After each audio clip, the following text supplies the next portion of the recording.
Hi, I'm Ayersy, and I want to talk to you about utility. Utility is so much more than just extra points you get for placing something down on the map. Utility is game changing and can be the difference between losing and winning the game, or barely winning a round. It's it can give you kills and it can even save your life. So yes, I'm going to be talking about utility and about placements, especially on defense, because I've had enough of shitty placements from you solo players that wind up in my 3 stack, or that you just don't know what to do, so you'd rather play a greedy operator where you just want to get frags. Siege is a huge team-based game, so having utility that is not only being used just for your own little strat or part of the map that you're holding, but enabling or helping the rest of your team just to slow down attackers, or even as a sound cue of when and where they are on the map without actually having to visually see them. Utility is just, I feel, so underrated, and that's why when you come across, if you're climbing the ranks and you come across a stack or a team that just seems to have so much utility and you don't know how to deal with it, but then when you're also on the defensive side and they're just gaining free real estate because you have no utility in place or you don't know how to use it, then this is why I'm making this video, because I'm sick of it. I mean, hey, just like anyone else, I'll take free real estate if there's no utility to slow me down. There's no Barb on the stairs, I'm pushing up those stairs. If there's Barb at the top, hey, I'm going to hold just past it so I can see you and you don't know I'm there till you come around the corner, not knowing I'm there. Okay? So, we're going to go over barbed wire to start with, just in this video, okay? And I'll go through map examples. Well, we'll go through one example that I feel is very basic and should be common knowledge and is useful. Okay, so we'll go with cafe top floor site, which is cocktail and bar. Okay, you got 2 sets of stairs. You got red and white. You got 2 hatches, red hatch and new bulk hatch, or new hatch. You have the skylight, and then you have the windows around the edge of the building.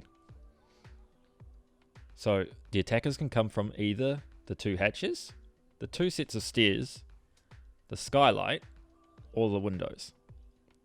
Now you'll get a sound cue of if someone's on a window. To make it easier to hear, you shoot the barricade so you can break the glass on the other side, and this makes the rappel noise louder. So as you can see here, you can actually hear them rappelling on the other side. The rappel in noise of when they're actually rappelling in.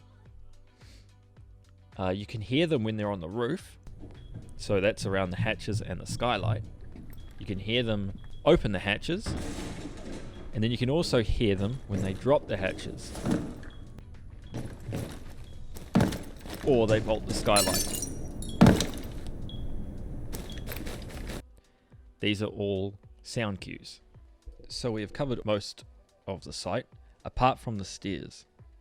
So this is where we're going to need to use our utility to be able to create or force a sound cue from the enemy when they're on the stairs.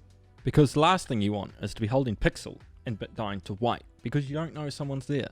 And if anyone's holding in cocktail or freezer rotate and they haven't heard white there, you have no knowledge of someone being there, unless someone dies.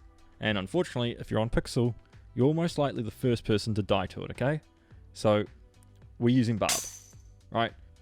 So, hopefully with sound working properly in this game for once, you're going to force the operators, the attacking operators, to either walk through it, creating a sound cue, or they're going to have to destroy it. Now, I was just using that one as a reference for the sound cue of it being hit. I know that wasn't white, okay, so just We'll get to why that barbed wire was there in a second. So now it comes down to placement on those stairs. So we have the advantage of knowing when someone is there before they get the opportunity to kill us. Because the last thing you want is this.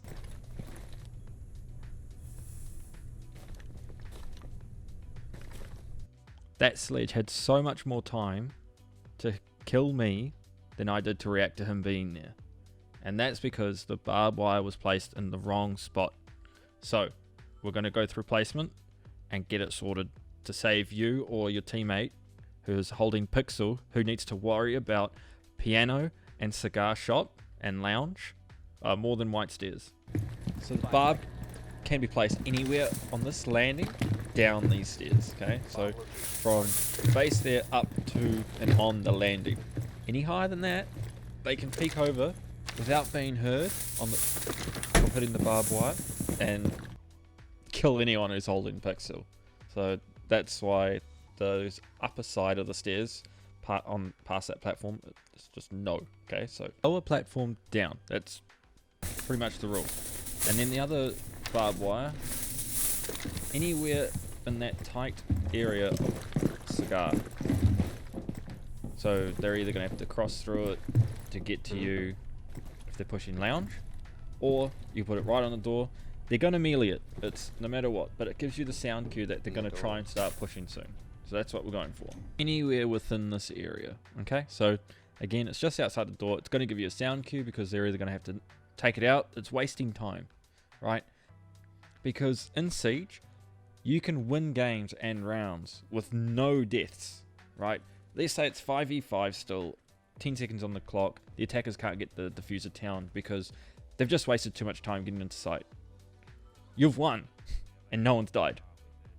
Yes, that is very unlikely, but Siege is predominantly a objective-based game. You don't have to get kills, but it is the fastest way to win. So, what are you going to do? Now, I hope you enjoyed this, I guess, tips video. If you liked it, well, you know what to do. It's YouTube. Shit, if I have to tell you, then I'm going to have to make another tips video.